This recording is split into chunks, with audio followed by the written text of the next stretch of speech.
히브리서 5장 13절 14절에 젖을 사용하는 자마다 갓난아이므로 의의 말씀에 능숙하지 못하니라. 그러나 단단한 음식은 장성한 자들에게 속하나니 그들은 그것을 사용하여 자기 감각들을 단련시킴으로 선악을 분별하느니라. 이렇게 말씀을 하셨습니다.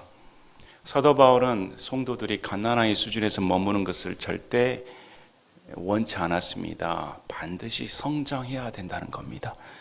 일단 예수님 믿고 태어났으면 젖을 먹고 단계적으로 단단한 음식을 섭취하여 하나님께서 쓰실 만한 건장한 사람, 완전함에 이르도록 원한다는 겁니다. 여기서 많은 분들이 영적인 성장은 뭘까 이렇게 생각하는 사람들이 많을 겁니다. 여러분은 영적으로 성장하다, 사람의 믿음이 신앙심이 깊다 했을 때 여러분의 척도는 무엇입니까? 기도 응답을 받았다? 아니면 소위 말하는 병 고침을 받았다? 은사 체험을 했다? 성령께서 내 안에 내주하시는 깊은 체험이 있다?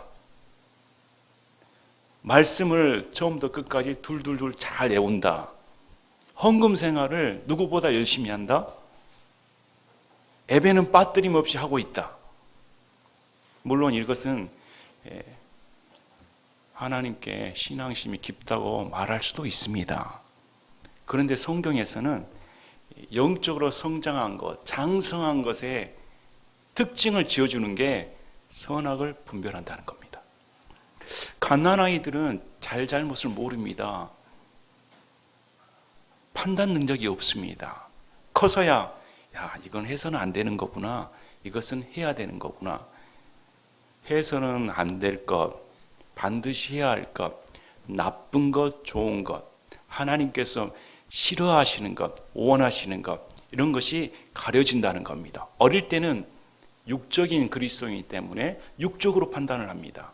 그러나 하나님 말씀이 들어와 음식이 내 안에 섭취되고 단단한 음식이 들어가므로 내 영적인 감각, 육신적인 감각이 단련되면 선악을 하나님 편에서 분별한다는 겁니다. 여러분, 영적인 성장의 기준이 거짓과 진실을 구별할 수 있는 능력이라는 겁니다. 요즘 왜 이 나라가 이렇게 될까요? 왜 교회가 무너져 가는데도 속수무책일까요? 갓난아이 수준에 머물러서 선악을 분별할 수가 없다는 겁니다. 우리가 예수님 믿는 사람이라면 하나님 입장에서 선과 악을 가려야 되는 겁니다. 많은 사람들이 현재의 기준, 세상의 기준, 사람들이 정하는 기준에 의해 선과 악을 가늠합니다. 그러나 세상적인 기준은 시대가 다름에 따라 사람들의 양심이 무뎌짐에 따라 점차 선악의 기준의 경계가 무너지고 이전에 악하게 생각했던 것들이 지금은 괜찮다, 선하다 넘어가 버린 겁니다. 그러나 예수님 믿는 사람은 장성하다면 안 되는 건 안 되는 겁니다. 이것은 온 세상 사람들이 옳다고 하더라도 하나님께서 안 된다고 하면 안 되는 겁니다. 이렇게 분별할 수 있는 사람이 장성한 사람이다. 장성한 사람 기준이 그겁니다. 거짓을 분별할 수 있는 사람.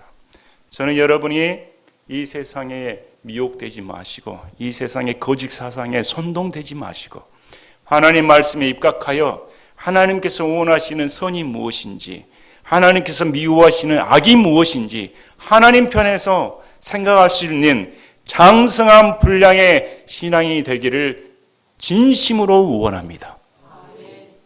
그래서 본문 말씀은 고린도후서 12장 1절부터 10절까지 우리 신앙의 표본이 되는 바울에 대해서 전하고자 합니다. 바울은 장성한 자입니다. 거기에 대해 누가 의문을 제기할 수가 없습니다. 어떻게 바울처럼 신앙생활을 할 수가 있을까? 어떻게 바울은 전 인생을 하나님을 위해 바쳐버릴 수가 있을까? 그의 일생을 조금이나 말면 할수록 그냥 고개가 절로 숙여집니다. 나는 뭐하고 사는가?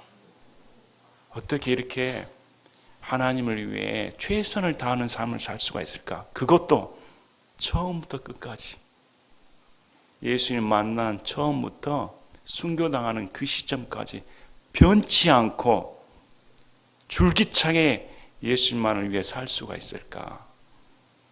놀랍기만 합니다. 오늘은 이 사도 바울이 자신에 대해서 어떻게 말을 하고 있는가? 이 믿음의 거인인, 영적 거장인 사도 바울이 자신을 가리켜 어떻게 말을 하고 있는가? 자신을 가리켜 하는 말이 그리스도 안에 있는 한 사람입니다. 여러분은 여러분을 가리켜 어떻게 말을 하렵니까? 사도 바울은 그 숱한 고난을 당했습니다. 그 수많은 기적을 베푼 사람이었습니다. 어떤 사람보다 더 뛰어난 영적인 체험을 한 사람이었습니다. 그런데 그 사람이 자기를 가리켜 하는 말이 그리스도 안에 있는 한 사람, 이렇게 말을 한다는 겁니다. 그래서 오늘은 그리스도 안에 있는 한 사람이 누구인가? 그리스도 안에 있는 한 사람은 어떤 사람인가? 사도 바울이 말하는 그리스도의 한 사람은 어떤 사람인가? 본문 구절을 통해 살펴보는 시간이 되셨으면 합니다. 고린도후서 12장 1절부터 10절까지 배경은 고린도 교회는 사도 바울이 개척한 교회였습니다. 그런데 여러 가지 분파로 나뉘었습니다. 나는 아볼로파, 게바파, 그리스도파, 바울파, 분란이 일어났습니다. 게다가 이들은 영적인 체험을 누구보다 많이 한 사람들이었습니다. 고린도 교회는 오늘날로 말하면 방언의 연사가 풍성하였습니다. 대언을 하였습니다. 환상 체험을 했습니다. 근데 성경에서는 어떻게 말하는가? 갓난아이다, 육신에 속했다 말합니다. 오늘날 많은 사람들은 내가 환상 봤습니다, 방언을 말합니다, 대언을 합니다, 병 고침의 은사가 있습니다, 와 몰려다닙니다. 근데 성경에서는 야, 사도 바울이 놀랍다, 드디어 너희 믿음이 충만했구나, 이렇게 말하지 않습니다. 육신에 속한 갓난아이다, 이들을 이렇게 정의합니다. 그러면서 사도 바울에게 추천장을 가져오라 한 겁니다. 너가 정말 하나님께서 보내신 사도냐? 너는 12사도 중에 한 사람도 아닌 사람이 과연 사도 자격이 있는가? 이렇게 사도 바울을 몰아붙였습니다. 그랬더니 너희들은 나를 어리석은 자가 되게 한다. 자랑하는 것은 어리석은 자가 된다. 그런데 내가 어쩔 수 없이 너희를 위해 어리석은 자가 되야겠다. 자랑하지 않을 수가 없겠다 하고 쓴 말씀이 본문 말씀입니다. 고린도 교회는 은사가 너무 풍성해서 공예배 때 서로 난리였습니다. 오늘날로 말하면 나는 스페인어 방언을 받아서 여기서 스페인어 기도를 해버립니다. 어떤 사람은 야 나는 중국어의 은사를 받아서 중국어로 기도해버립니다. 우후죽순 자기 자랑이 바빴습니다. 그래서 사도 바울이 우리 하나님은 무질서의 하나님이 아니고 질서의 하나님이다. 너희가 하나님을 몰라도 너무 모른다는 겁니다. 그렇게 자랑하는 자는 어리석은 자다, 바보라는 겁니다. 주신 말씀이 오늘 본문 9절에 과연 여기에 대해 사도 바울은 어떻게 말씀하는가? 자랑하는 것이 물론 내게 유익하지 아니하나 내가 주의 환상들과 계시들로 나아가리라. 너희들이 환상 계시 봤다고 그렇게 난리법석을 치고 우쭐거리는데 어쩔 수 없이 나도 체험한 얘기를 해야겠다는 겁니다. 그런데 내가 그리스도 안에 있는 한 사람을 알았는데 그 사람은 14년 전에 셋째 하늘로 채 올라갔느니라. 그리스도 안에 있는 한 사람에 대해서 말씀을 합니다. 많은 분들이 이 구절을 읽을 때 이렇게 생각하는 사람들이 많습니다. 그리스도 안에 있는 한 사람이니까 지금 사도 바울이 채 올라갈 준비가 된 모양이다.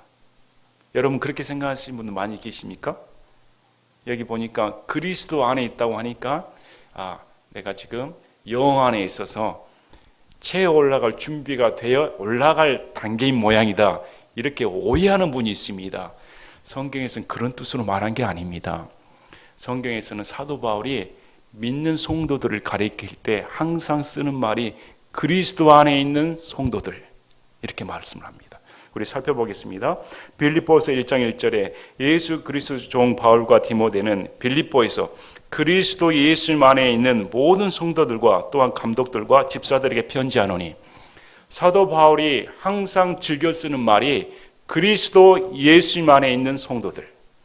빌립보서 4장 21절에도 그리스도 예수님 안에 있는 모든 성도들에게 문안하라. 로마서 16장 7절에도 먼저 믿은 자들은 그리스도 안에 있었다. 데살로니전서 1장 하나님 아버지와 주 예수 그리스도 안에 있는 데살로니가 사람들의 교회에 골로새서 여러 서신서에서 사도 바울이 성도들을 가리킬 때 너희는 그리스도 예수님 안에 있다. 사도 바울이 자기를 표현하는 말이 나는 예수 그리스도 안에 있는 한 사람입니다. 이게 바울의 신앙 제목이었습니다. 나는 예수님 안에 있다. 여러분 예수님 안에 있으십니까? 예수님 안에 있다는 말은 뭘까요? 사도 바울이 어떤 식으로 말을 했길래 자기 신을 가리켜 그리스도 안에 있는 한 사람으로 말을 했을까요? 물론 이 말씀은 겸손을 뜻합니다. 자기를 내세우지 않고 제3자를 가리켜 하는 말처럼 자신이 자랑하지 않기 위해 쓰는 표현법입니다. 우리 사도 바울은 누구보다 예수님을 핍박한 자였습니다. 성도들을 잡아 죽이는데 앞장선 자였습니다. 정말로 하나님께서 구원시키지 못할 죄인에 불과할 자로 여겨졌습니다. 그런 그가 다마스쿠스 도상에서 예수님을 만났습니다. 그의 모든 전 인생이 바뀌어버렸습니다. 살인자가 예수님을 증언하는 증언자가 되었습니다. 율법을 준수하는 자가 율법에 대항하여 하나님의 은혜를 고수하는 은혜주의자가 되었습니다. 유대인이었던 자가 유대인의 벽을 넘어 이방인의 사도로 쓰임받은 위대한 사람이 되었습니다. 그는 늘 말하기를 나는 죽을 수밖에 없는 저주받아야 마땅할 하나님으로부터 버림받아야 마땅할 죄인의 우두머리에 불과하다. 늘 그런 마음을 가졌습니다. 그래서 자신이 준 하나님의 은혜가 너무 크다는 겁니다. 이게 가능한 이유는 이제 자신의 삶이 예수님 안에 속했다는 겁니다. 이전에 예수님 밖에서 자신이 원하는 대로 살았습니다. 그러나 예수님을 만난 뒤로는 예수님 없이는 살 수 없다는 겁니다. 예수님 밖에서는 자신은 존재하지 않는다는 겁니다.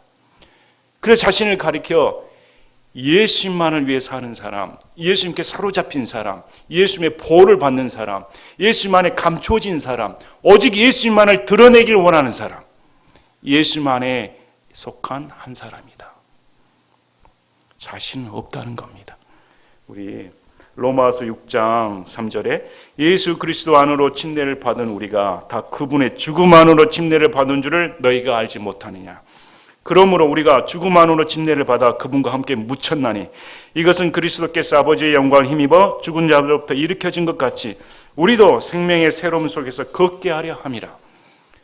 죽음 안으로 함께 죽어버렸다는 겁니다. 여러분 예수님과 함께 죽으셨습니까? 내가 예수님과 함께 십자가에 못 박혀 죽어버렸다고 생각하십니까?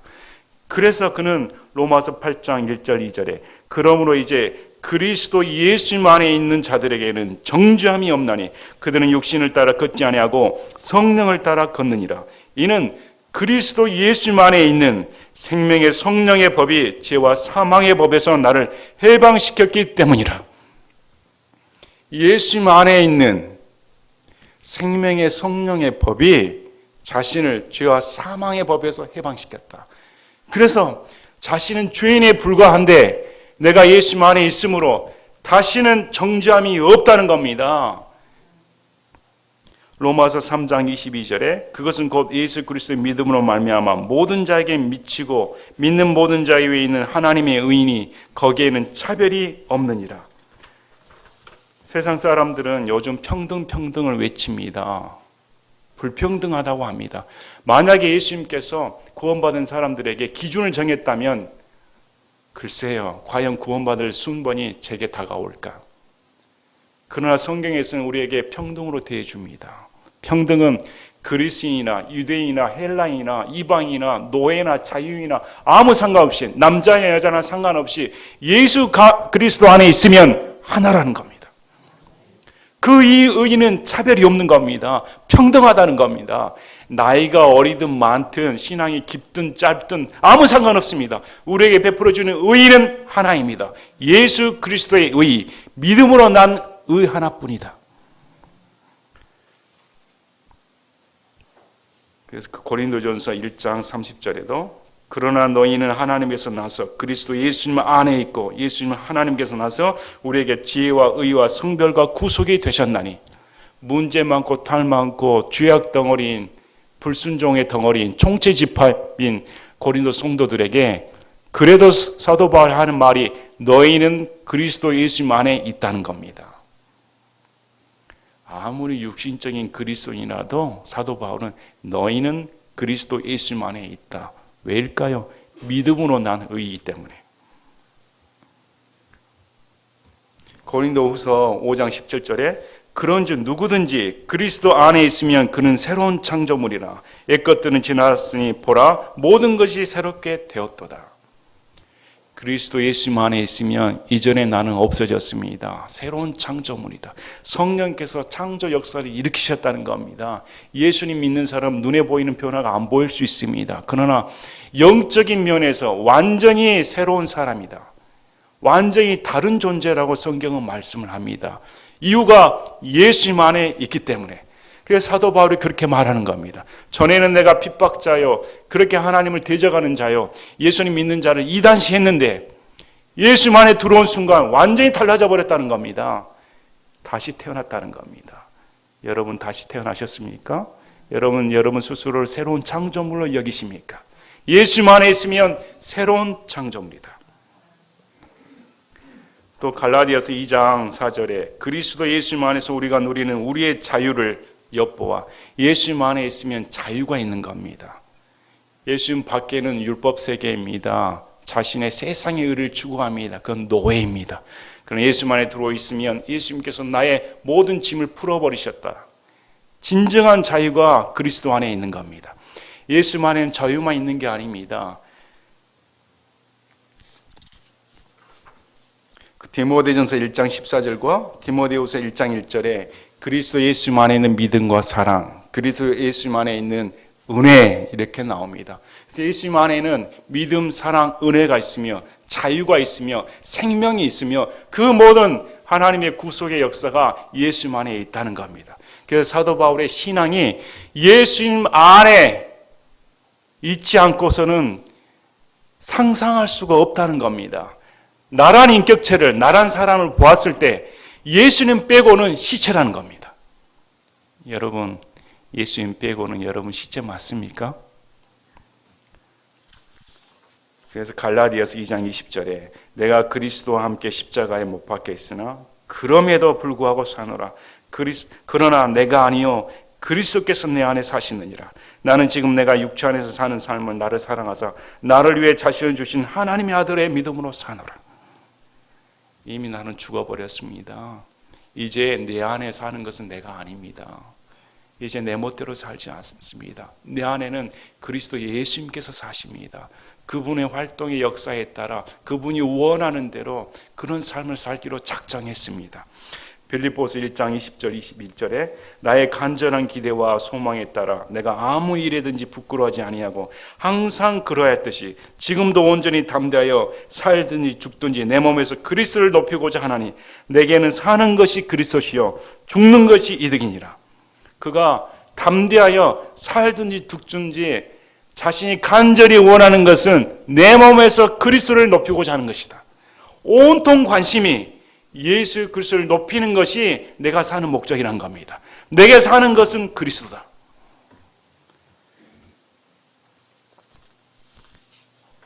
사도 바울은 평생 자신의 목적이 그리스도 예수님을 사는 것이 내 일생입니다. 그분께서 나의 모든 것에 모든 것이 되어주시는 분입니다. 이렇게 고백을 합니다. 이것이 겸손입니다. 이미 예수님 외에는 난 생각할 수 없는 존재입니다. 자신을 절대 드러내질 않습니다. 여기도 자랑 안 하려고 했는데 어쩔 수 없이 너희가 나를 자랑하는 어리석은 자로 만든다. 이렇게 말을 합니다. 여러분, 예수님 안에 모든 것이 있습니다. 예수님 떠나서는 우리는 살 수가 없습니다. 상상할 수가 없는 겁니다. 우리가 예수님 안에 있는 순간 모든 것이 우리에게 상속 유업을 받게 됩니다.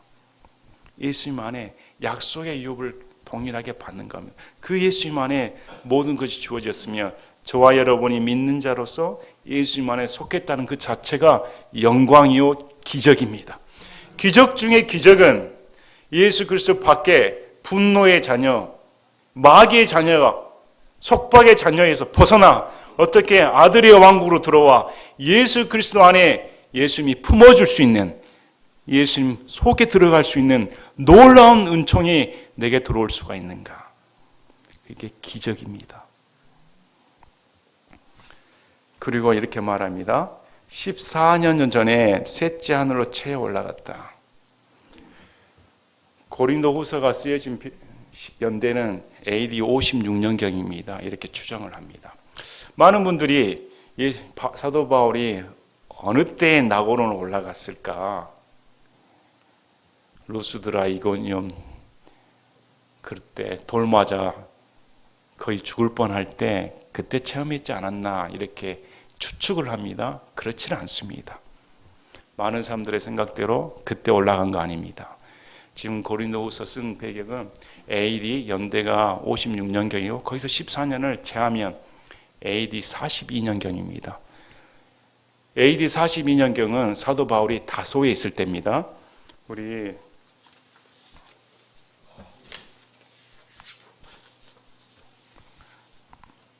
사도행전 9장 30절에 형제들이 그것을 알고 그를 가이사로 데리고 내려가서 다소로 보내니라. 사도행전 11장 25, 26절 보면 그때 바나바가 사울을 찾으러 다소로 떠나서 그를 만남에 안디옥으로 그를 데려오니라. 이런 구절을 보면 또 갈라디아서 말씀을 보면 이때는 사도 바울이 다소에 있을 때입니다. 그가 본격적으로 선교사에게 들어서기 전에 그는 이미 셋째 하늘로 불리우는 낙원의 경험을 한 사람입니다. 이렇게 말을 하는데 체에 올라갔다. 휴거됐다는 말입니다. 낙가체험을 당했다는 말입니다. 낙가체험을 당했는데 몸 안에 있었는지 내가 말할 수 없으며 몸 밖에 있었는지 내가 말할 수 없으나 하나님은 아시느니라. 그의 체험에 대해서 일갈해버립니다. 내가 몸 안에 있는지 몸 밖에 있는지 그것은 하나님만 아신다. 이걸로 끝입니다.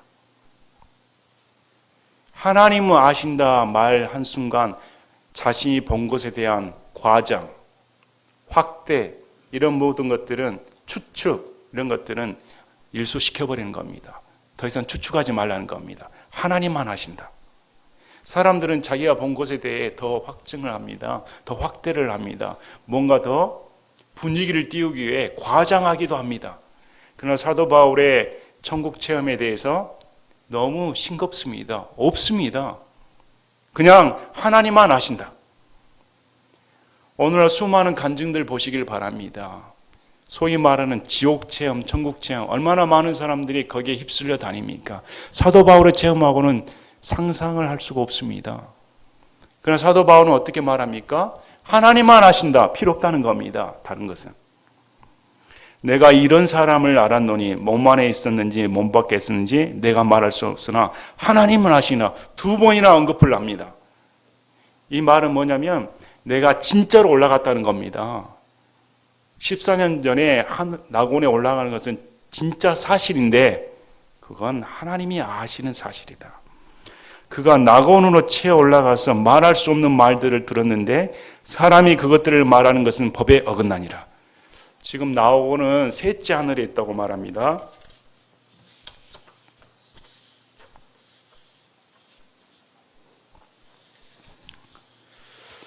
우리 예수님께서 부활하시기 전까지 낙원은 지하세계에 존재했습니다.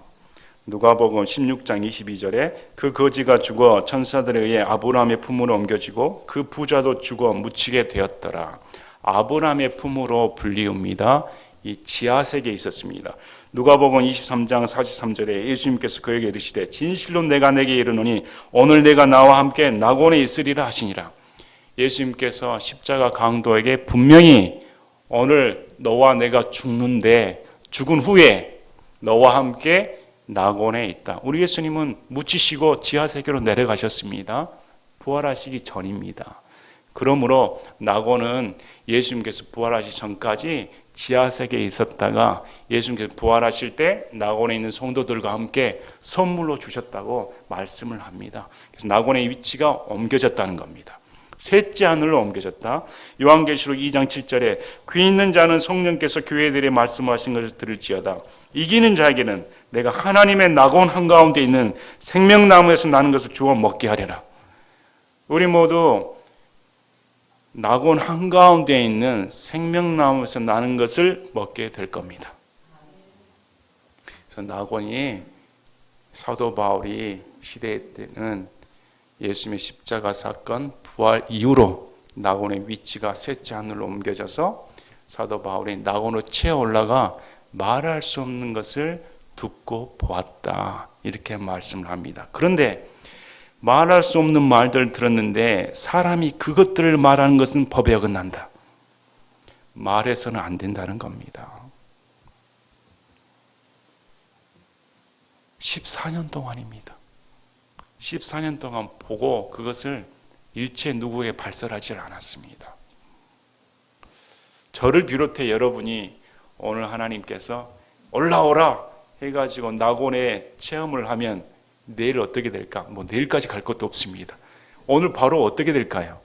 식구들 다 모아놓고 이야 봤다 와보라.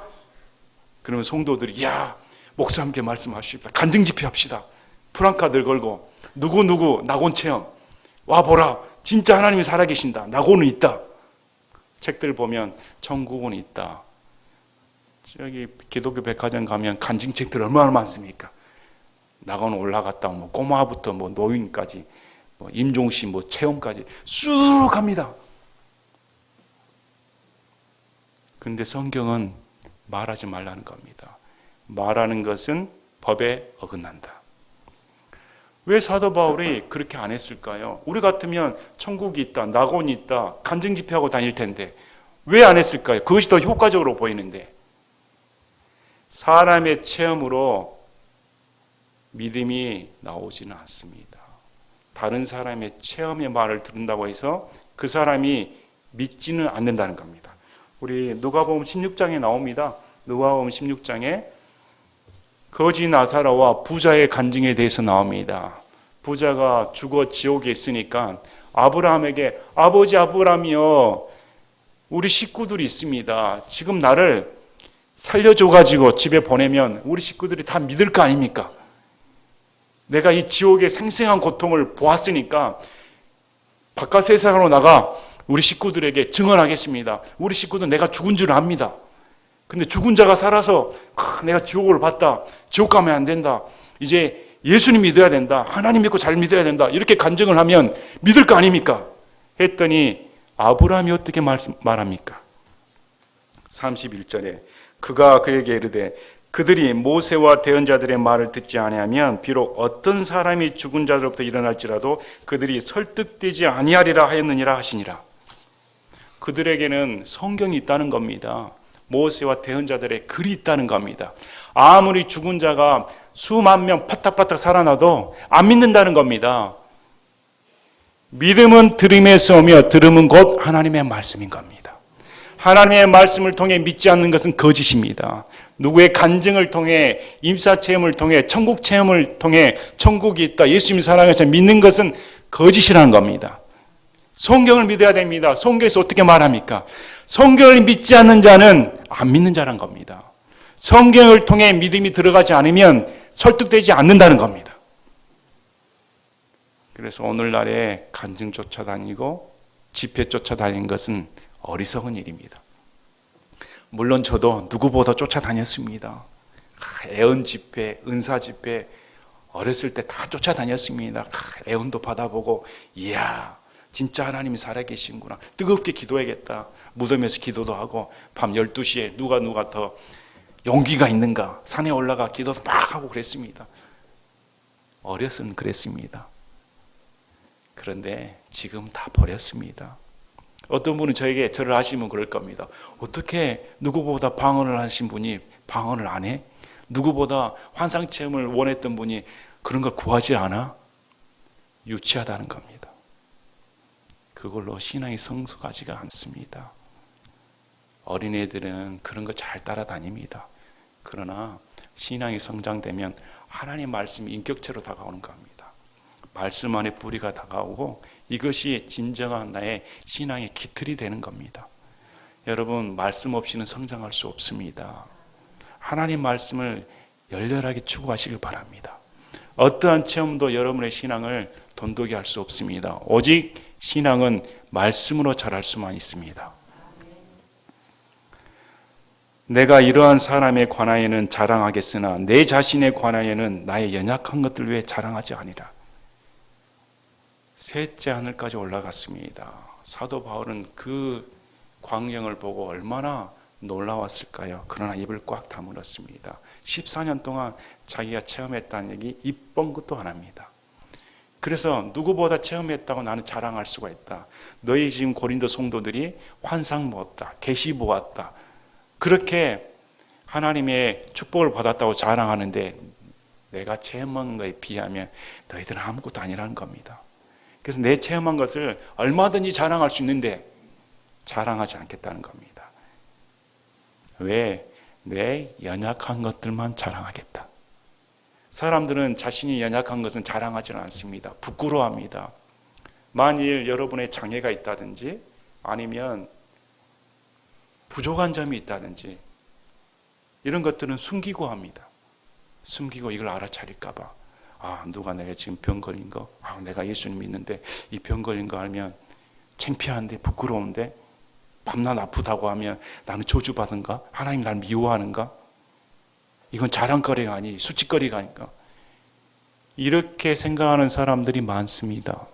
근데 바울은 그걸 자랑하겠다는 겁니다. 내가 병에 걸린 거 자랑하겠다. 나의 연약한 것 자랑하겠다. 왜? 내가 만일 자랑하여도 어리석은 자가 되지 않으니 나는 진실을 말하리라. 그러나 어떤 사람이 직접 나를 보는 것이나 혹은 나에 관하여 듣는 것 이상으로 나에 대해 생각할까 염려하여 이제 그만두노라. 그가 이렇게 말하는 것은 진실을 말한다, 진리를 말한다는 겁니다. 그 말이 참된 이유는 내가 하나님 앞에서 진실되게 말하는 것은 진짜 체험했다는 겁니다. 그러나 더 말하지 않는 것은 너희들이 생각 이상으로 나를 높이 띄울까 봐. 우리 사도행전에 보면 바나바와 바울이 병 고친 사건이 나옵니다. 그래서 병 고친 사건을 보고 목도한 마을 사람들이 신으로 대접을 합니다. 그래서 옷을 찢으며 그렇게 말립니다. 인간들은 한정된 눈을 가지고 있습니다. 바울이 그렇게 자랑을 하면 바울을 신으로 생각했을 겁니다. 예수님 대신에 눈에 보이는 바울을 섬긴다는 겁니다. 바울의 순 관점은 자신은 숨기고 예수님을 높이는 겁니다. 자신이 드러나면 그만큼 예수님을 높일 수가 없는 겁니다. 오늘날 진짜 목사, 진짜 대언자, 가짜 목사, 가짜 대언자 구분하는 기준은 그가 자기를 자랑하느냐 아니면 예수님을 자랑하느냐 판별 나는 겁니다.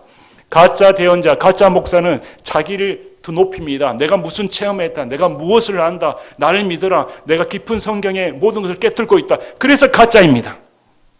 철저하게 진짜는 자신을 숨겨야 되는 겁니다. 숨길까 봐 두려워해야 되는 겁니다. 자기가 드러날까 봐 무서워해야 되는 겁니다. 있는 존재하는 이유, 목사가 존재하는 이유, 오직 예수님만을 드러내야 되는 겁니다. 그래서 예수님만을 드러내는 데 집중해야 되므로 더 이상 자랑하지 않겠다. 계시들이 넘침으로 말미암아 내가 분량 이상으로 높여지지 않게 하시려고 주께서 내게 육체 안에 가시고 사탄의 사자를 주사 나를 치게 하셨으니 이것은 내가 분량 이상으로 높여지지 않게 하려 하심이라. 하나님께서는 바울이 교만하지 않도록 육체 안에 가시 사탄의 사자를 주었다고 말을 합니다. 교만하지 않기 위해. 만약 사도 바울이 병도 없고 육체적인 부족함이 전혀 없으면 이렇게 말했을 겁니다. 야, 내가 예수님 잘 믿었더니 병도 안 걸립니다. 나처럼 믿어보시길 바랍니다. 예수님 믿으면 병은 다 사라집니다. 천국 체험할 수 있습니다. 이야, 내가 정말 예수님 잘 믿는 사람이다. 기고만장해져 버립니다. 그래서 분량 이상으로 높여지지 않기 위해 육체 안에 가시를 주었다. 사탄의 사자를 주었다. 얼마나 그게 고통스러웠는지 3번이나 간청했다는 겁니다. 우리가 생각하는 3번 간청, 하나님 고쳐주시길 바랍니다. 이 정도가 아닙니다. 바울의 간청은 목숨 걸고 했다는 겁니다. 하나님, 내가 이제 선교사역을 감당해야 되는데 이 육체 안에 가시가 있으면 어떻게 선교사역을 잘 감당할 수가 있겠습니까? 사도 바울의 육체 안에 가시에 대해서는 여러 가지 설이 있습니다. 말라리아다, 간질이다, 안질이다, 여러 가지 설이 있습니다. 성경에서는 명확하게 나타내지는 않습니다. 분명한 것은 자신이 생활하는데 엄청난 큰 고통을 주었다는 겁니다. 이것이 선교 일선이 가기 전입니다. 이미 천국 체험한 후에 발생했다는 겁니다. 그래서 갈라디아서 말씀을 보면 너희가 내게 육체적인 연약함이 있어서 볼품이 없는데 이 육체의 가시를 보면 너희가 나를 존경하지 않을 것 같은데 나를 멸시하지 않고 예수님처럼 대접했다는 겁니다. 놀랍죠? 그래서 시험거리가 바울에게 있었습니다. 그래서 이것을 3번이나 하나님 앞에 간청을 했습니다. 2번 간청을 했는데도 사도 바울같이 위대한 사도도 응답을 못 받습니다. 3번 목숨 걸고 했더니 하나님께 주신 말씀이 고쳐주지 않겠다. 너에게 베풀어준 내 은혜가 족하다. 그대로 만족하라는 겁니다. 오늘 많은 사람들은 이런 응답을 기대를 할까요? 하나님 고쳐주십시오. 못 살겠습니다. 많은 사람들이 이것 때문에 시험거리가 되는 것 같습니다. 제가 병고침을 받아야 더 간증할 거 아닙니까? 예배드리기도 힘듭니다. 어디 나가기도 힘듭니다. 이 육신의 고통 때문에 너무 힘듭니다. 하나님 고쳐주시길 바랍니다. 이것만 없으면 더 잘 믿을 텐데, 더 선교 사역을 할 텐데 너무 방해거리가 됩니다. 그런데 예수님의 응답은 다릅니다. 내게 베풀어진 은혜로 충분하다. 그대로 지니고 살아가는 겁니다.